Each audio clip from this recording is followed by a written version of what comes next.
Good morning, Dr. Jonathan Piper. Can you hear me? I can hear you. Can you hear me? I can hear you just fine. I hope everyone, all of our members and patrons and supporters and everyone out there, even though the museum is not physically open today, we want to be able to share our love of making music and the mission of the museum with everyone. So as you can see, I am not in the museum. I'm here in Temecula at home, working from my office space. My name is BJ Morgan. I'm the marketing manager at the Museum of Making Music. And for our very first Mom at Home session, where we're going to be presenting live from our very own on-location areas, we have Museum Monday. These are just going to be short little sessions with our staff, with people we know and who are able to share our passion for music. So today, I guess this is our short introduction, Jonathan. I'd like to welcome Dr. Jonathan Piper, who I don't know if our volunteers and members and people are aware, but you are you play the jug, right? And you had corrected me that you play the tuba, right? I do play the tuba. So a tuba, when you play tuba, that you're called a tubist, right?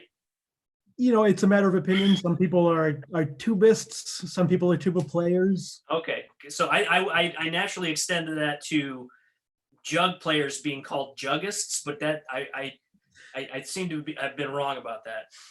A jug player, but jug blower is another good description, which I find equally as amusing. But anyway, Jonathan, I'm going to let you take it away and tell us what it's like to be a jug player, why you took to it, and what you do as a jug player. And then maybe, as I'm a drummer myself, I've been playing percussion for many years. Maybe you could teach me a thing or three about the proper way to play a jug. I have some. I have one potential candidate that would qualify as a jug in my studio. Okay. If you're playing along at home, maybe you can give us some recommended jugs that we can use in the comfort of our own homes or wherever we may be. So take it away, Jonathan. I give you the floor. All right, here we go. So yeah, as BJ mentioned, this is our very first Mom at Home. So hopefully I'm doing it right. I guess we'll find out by the end, if this worked. So yeah, just to make sure that we all know what we're talking about here, this is a jug. I've got some funny zoom. There we go. Jug. As you can see, I'm in the museum. This is just some weird lighting stuff going on right now. But yes, this is just a big ceramic whiskey jug. That is what we are talking about here. For those playing along at home, if you happen to be of a certain age and you have a beer growler lying around, beer growlers work perfectly. Water jugs, milk jugs, if you got one of those lying around, when we get to the little demo segment here, that'll be a great tool to use.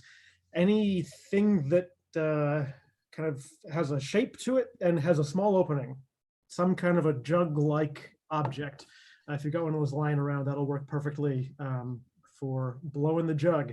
That's how we describe the act of playing the jug, is blowing the jug. So BJ, I figured I might talk a little bit about, why don't I start by playing a little bit so people know what this actually sounds like. So playing the jug, you play the jug in a jug band. I played in a jug band for a number of years and still play sort of pickup gigs when somebody wants a jug band, which actually does happen sometimes.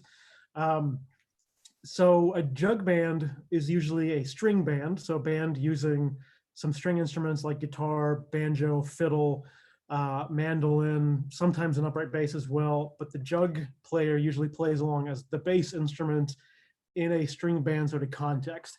And I'm just going to do a quick little demo here. The way you play it, it's not like a beer bottle where you blow across the top. I don't know if you can hear that, but it's a really quiet sound. You actually play it more like a brass instrument. So if anybody doesn't know how to play a brass instrument, we do what's called buzzing. So if you kind of tighten your lips a little bit and then blow, you get that kind of sound. And as you change the tightness of your lips, you can go lower or you can go higher. So, or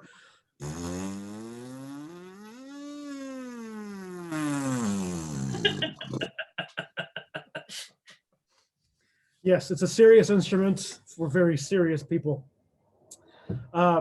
So then when you do that into the jug is just going to kind of amplify, it's going to resonate. So you're blowing into the jug, it's going to act as a resonating body, and it will amplify the sound a little bit, add a little bit of body to the sound.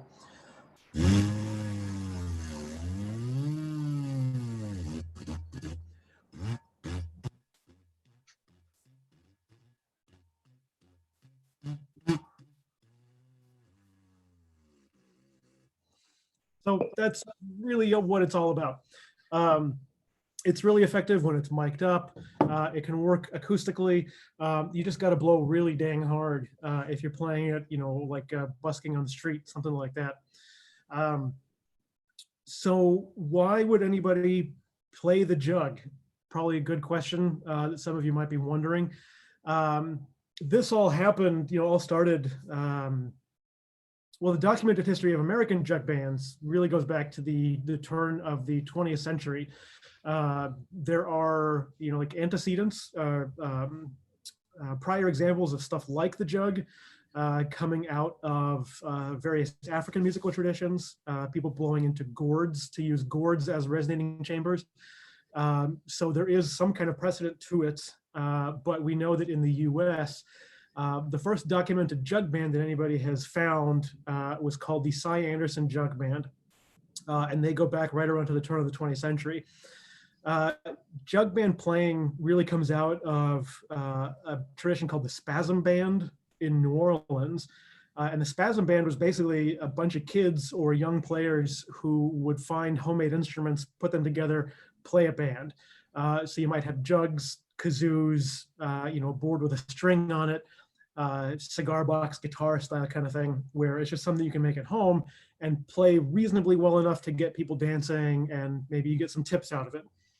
So Spasm bands would go to local businesses, try to play to drum up business a little bit, get lunch money, and then go on to the next gig, that kind of thing. And Spasm bands would use jugs for their bass instrument because they obviously couldn't afford a tuba or a string bass or kind of like a pre-made, factory-made instrument like that. So jugs were great. They happen to be lying around because people, these are literally whiskey or bourbon jugs. And so once they're emptied, you can use it as a musical instrument, usually pretty affordable to get, or you can just find one lying on the street. What coming out of New Orleans is you had a large steamboat tradition going up the Mississippi and then to the Ohio River. And so you end up with a lot of cross-pollination between New Orleans, Cincinnati, St. Louis, Louisville, Kentucky, and then a little bit into Memphis, where all of these traditions, all of the musics kind of start cross-pollinating across the riverboat circuit. And then the jug playing ends up in all of those different cities and gets incorporated into those traditions. Louisville, Kentucky ended up being kind of the first hotbed of it. And as you can imagine, when you think of Louisville, Kentucky, you might think of bourbon production. It's still a thing now. It was a thing back then. And so tons and tons of jugs around for people to use. And so jug band playing became a really hot thing in Louisville, Kentucky in the especially 19-teens, 1920s. Lots of records were made, lots of really fantastic recordings. Look, those old jug band recordings really incorporated a lot of early jazz, some blues music, some vaudeville stuff. It's just this really amazing blend of a lot of the traditions that came to define American traditional music, all centering around somebody, playing the jug. We did have a question from our viewers today. Regarding the basically kind of tie it in with the Kentucky bourbon production. The question was if the jug blowers had to drink the contents before blowing into the jug. So was that kind of a related topic? I mean, that might have inspired somebody to start going into the jug. you can play 100% without having consumed the contents of the jug. But especially when you're playing a gig, couldn't hurt. It's just you don't want to be blowing into the jug while there's anything in it, because as you can imagine, air going in, air has to come back out, and so you don't want those fumes hitting right in the face. That could really make your eyes water. So it should be empty before you start playing it. It's a good question. That's might be the number one question that I get, possibly after why are you playing a jug? So yeah. So some really great records were made, and then jug bands kind of went the way of a lot of other musical traditions that kind of fade out as tastes change. Then it started to come back, especially in the 50s with the Jim Kweskin Jug Band. Jim Kweskin was one of the sort of early guys in the folk music revival.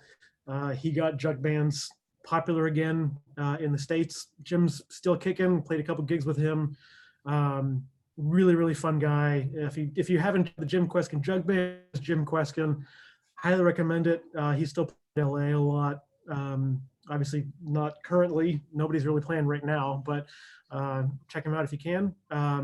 Little fact, Jerry Garcia of a certain band called the Grateful Dead was in a jug band. A lot of the roots of the Grateful Dead kind of go back to that jug band tradition. And then there's still an active jug band thing going now. The Juggernaut Jug Band, Cincinnati Dance and Pace, How Long Jug, the San Diego and G Burns Jug Band. We were going for a while. So there still is an activation every summer in Louisville. There's the National Jug Band Jubilee. Shout out to the Jug Band Jubilee. It's a whole day festival of jug bands. It's a heck of a lot of fun. So that's like the 5-minute history of jug bands. So to playing the jug, I kind of give you everything you need to know. You go like this, and you do that into the jug. But a couple tips for anybody that might want to try doing it. Again, you're going to need like this to blow into, whether it's this or a beer growler or a plastic water jug, milk jug, that kind of a thing. Don't do it like that, because then no sound can get out. Don't blow across the top. It's not a beer bottle. You don't go. Hold it about a 45-degree angle, a little bit off your face. Every jug's going to resonate a little bit differently. So you might hear one pitch really strongly. You can work with that. You can work against it. This jug happens to resonate right around a B flat, which is not ideal for a whole lot of string band music, which tends to be an E or B or D or G. So B flat doesn't always fit in particularly well. So you might have to work against it a little bit. But again, you can try playing around with different notes by changing how tight or loose your lips are. So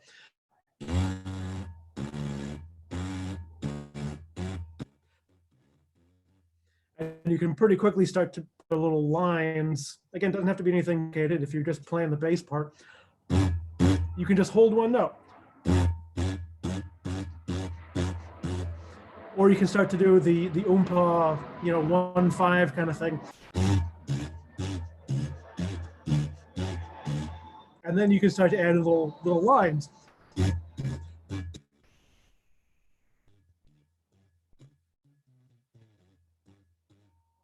And then if you really want to get carried away, you could even start doing little soloistic lines, adding little flourishes. You can do sound effects. Some of the really cool things that you can do because you're just using your voice. Some people sing into the jug. There are some people who will sing and buzz at the same time.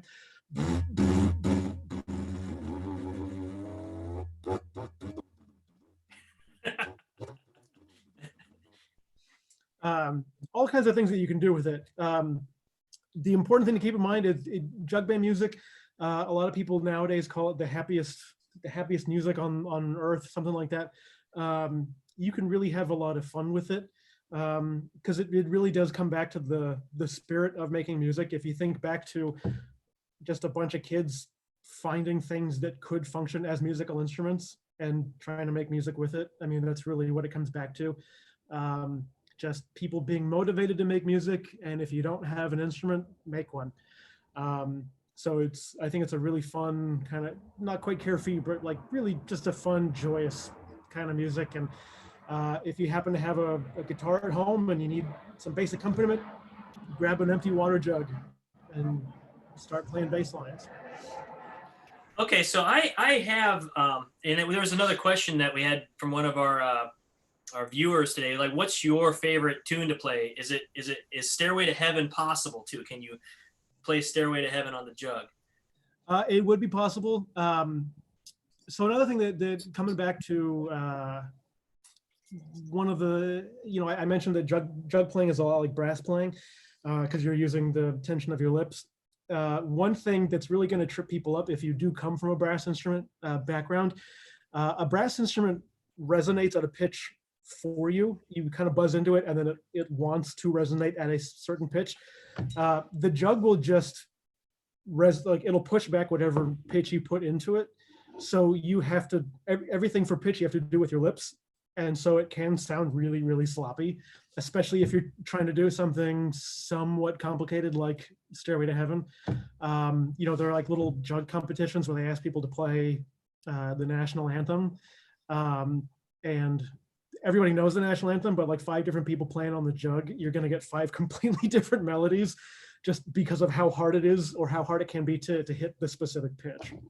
I have a feeling that any music I would attempt on the jug would probably be a little sloppy right now anyway. So that's just, I think it's the years of practice. How long have you been playing the jug? Oh God, what is it now, 2020? 8 years. Wow, geez, that's I don't know what the average lifespan of a jug player is, but that sounds like pretty like you've got tenure in the jug world right now. There are people like the Juggernaut Jug Band. They've been going for decades. Oh, amazing. Yeah. So I've got a bottle, and I want to try this. And I know it's not a jug; it is a decorative bottle that normally sits on my countertop here. So I mean, how would I approach this? Would I still use the buzzing technique that you employed? So yes, let me try this. Now, don't make fun. There you go. Oh, yeah, okay, I'll take it. Yeah. So just a couple of quick pointers. Sure. Try to keep the corners of your mouth tight. So try to keep the buzzing, because you're kind of going. Yes, I am. So try to think of all the buzzing is happening in the middle here. You're way too tough now. This is trying to teach a drummer to count to 5. All right. Well, I'm gonna tell you what. I'm not gonna hurt any more ears out there. I'll practice this, and maybe next week when we come back, we'll have some more. I can do that. I can blow on the bottle.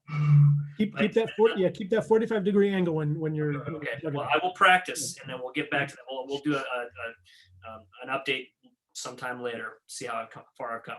Anyway, so what groups do you play with, and what music do you recommend people listen to? If there's a Spotify playlist or something out there on YouTube that folks can explore to hear more jug players if they're not able to go out and see a jug player live. Sure thing. So I'll go ahead and plug the band, the jug band that I started with, the G Burns Jug Band. We were based out of San Diego, recorded a few albums. I don't think we're up on Spotify, but you can check out. I think we're on Bandcamp, and then I think our website is still up. We haven't played in a while as the G Burns Jug Band, but I still play with a couple of folks around town.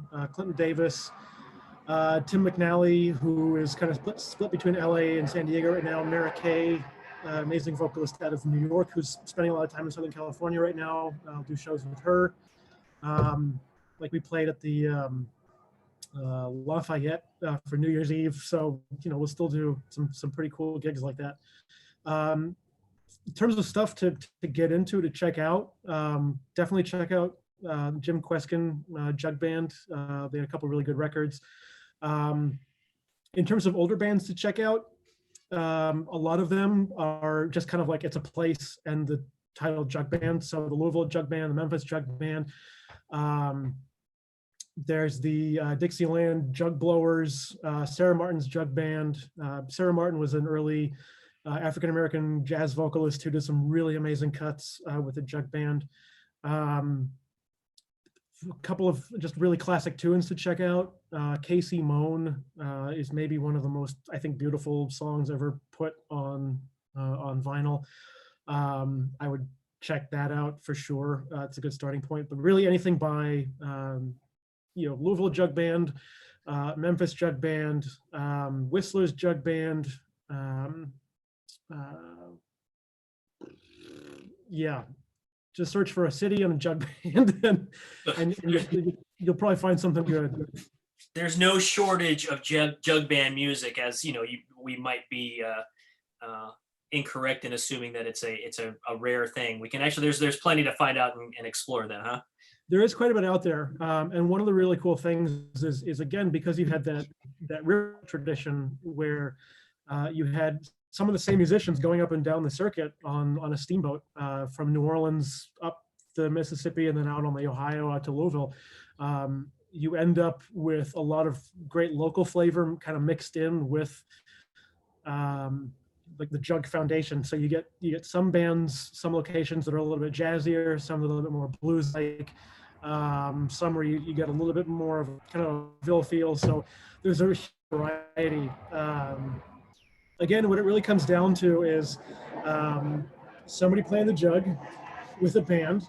It's not a band of jug players. It's a band with a jug player, and then kind of that feeling of the looseness that comes from improvising your instruments. They weren't all using homemade improvised instruments. There is a certain looseness to a lot of what they were doing.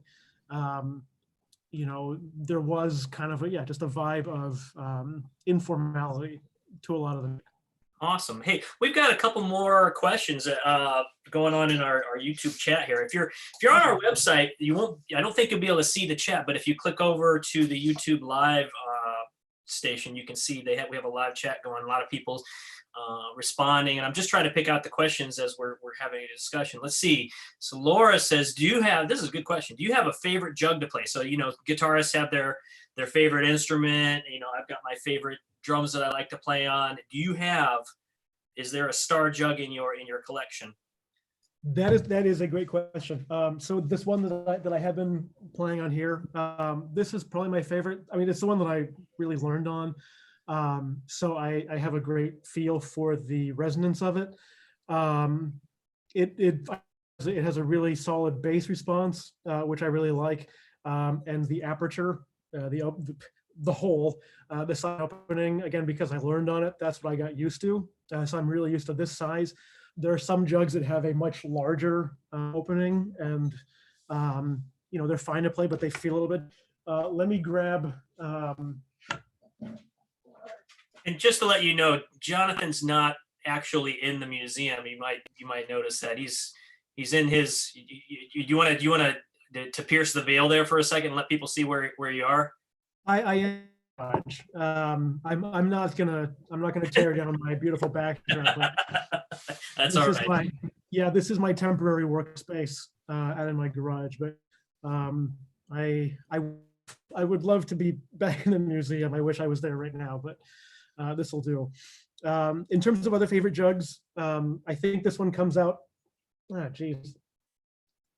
How do I? Okay, there it is. I'm going to stop right there. So this guy, I didn't bring him out because he's missing a horn. But this I bought from a gentleman named Carl Wagoner out of Lexington, Kentucky.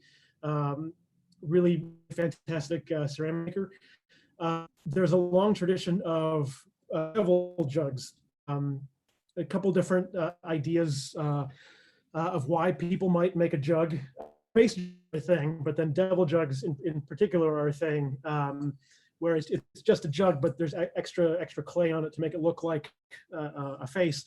The theory either that it scares evil spirits away to keep your spirits safe, or it just scares kids away so they don't drink.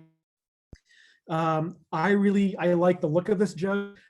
I don't know how well that comes across on my computer microphone versus this one has a really deep bass response, and this one has a higher resonance. So if I know I'm going to be doing something really soloistic, I might use this one because the resonance will help to emphasize some of the higher stuff that I'll do. But if I'm just playing standard fare, the big heavy jug is what I'll use. That's Thank you awesome. for the question. And then actually, our director, Carolyn, asks if you are self-taught or did you have a teacher or mentor? And a follow-up question, after we've learned more about that, how does one go about getting started if they're interested in learning how to play the jug? Good questions. So when the G Burns Jug Band first started, I was in my tuba. So I'm also a tubist, tuba player, whatever you want to call it. I was playing the tuba. Was a tuba blower? Tuba blower, yeah. Okay, there you go. And we were going on a short tour, and we played a show with another jug band called Dickens up in LA. And there, or Jake Faulkner said, hey, if you're calling yourselves a jug band, you need to have a jug, and let me borrow a jug for the remainder of our tour. So I just started playing on it, busking, playing shows, hang of it. I did watch some YouTube videos. There are a few out there that just kind of walk you through the basics, but a lot of it is just developing a personal technique, because a lot of what you're doing is you're just buzzing into a jug.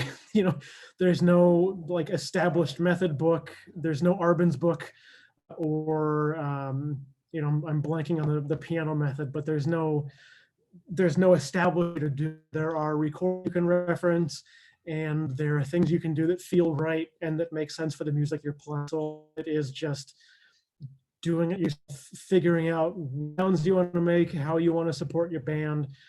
There are people who do a little bit more of a silly kind of jug playing, lots of sweepy kinds of things. And then I try to get fairly precise with pitch, just because that's kind of my preference, my style. If you want to get started, like I said, any empty water jug that you have around, if you're going to have beer growlers that aren't full or being used, try buzzing into them. Try to hold a pitch. You try to hit the same pitch twice, and then try to hit different pitch, try to hit the same different pitches, and just listen along to some recordings. Try playing along to some of the radio. There's no wrong way to go about. Try, see if you like it, change it to find something else that you like. If you don't like it, that's fine. Play the kazoo in a jug band. That's the beauty of a jug band. You can kind of do whatever you want as long as you like the way it sounds. That's the beauty of a jug band. I think we should put that on a t-shirt. That's a great saying. All right. Well, any other parting words? I think we've gone on almost half an hour. Pretty good for our first Mom at Home series. I've had fun. How about you? I've had a good time. Yeah. All right. Any other parting words before we decide to say farewell until tomorrow? Just kind of in the spirit, I guess, of this little presentation on bands in general. Again, jug band started because somebody wanted to make music and they didn't have an instrument. They didn't have an instrument, a pre-made instrument, so they figured out how to make an instrument.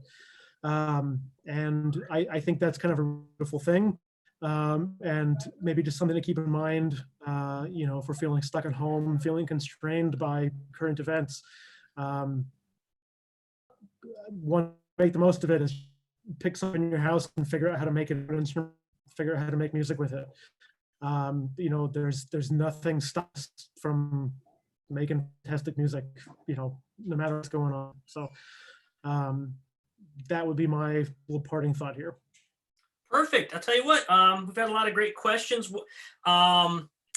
We've had a lot of information about like lists of bands and music to listen to. Well, let's go ahead and after we're done today, we'll go ahead and compile that list and we'll post it on our Museum of Making Music social media, on our website. You can find it. We'll try and do a little synopsis of what we talked about today. And if people want to get a hold of you and ask you more about Jug Band music, how can they get a hold of you? Shoot me an email, jonathanp@museumofmakingmusic.org. Find me on Facebook. Check out Jug Band. Send a message there. It'll find its way to me somehow through the magic of the. Yeah, email's great. I'll try to get back to you as quickly as I can. Yeah, really hoping that somebody becomes a Jug Band out of this. All right, sounds good. All right, we'll put that list on our website as soon as we possibly can. Obviously, we got being in different places, working from home slows us down a little bit, but not too terribly much. We'll compile all that information for all of our guests today and anybody who catches up on this series after we're done with the live session. And then Mr. Bill and I will be back tomorrow to tackle MIDI and see what wacky things we can do with MIDI. So I guess everybody, if you're going to be here, join us tomorrow on our website, museumofmakingmusic.org, or we have our YouTube live sessions that we're going, and hopefully it'll just go as smoothly tomorrow and the rest of this week as we've done today. Thanks for enlightening us, Jonathan. Yeah, my pleasure. You can figure out how to make a MIDI jug. I will. Tiny jug. Yeah, MIDI jug. Oh, MIDI jug. Oh, I'm MIDI sorry. Jug. Drummer ears, man. Drummer ears. I've got some mini jug. I got some novelty jugs for sure, but a MIDI jug. MIDI jug. That would be something. Well, yeah, dude, we can hook up like a wind, a breath device to a jug opening and see what happens. All right, mad science taking place here. Goodbye, everybody. All right, thanks for tuning in. Bye.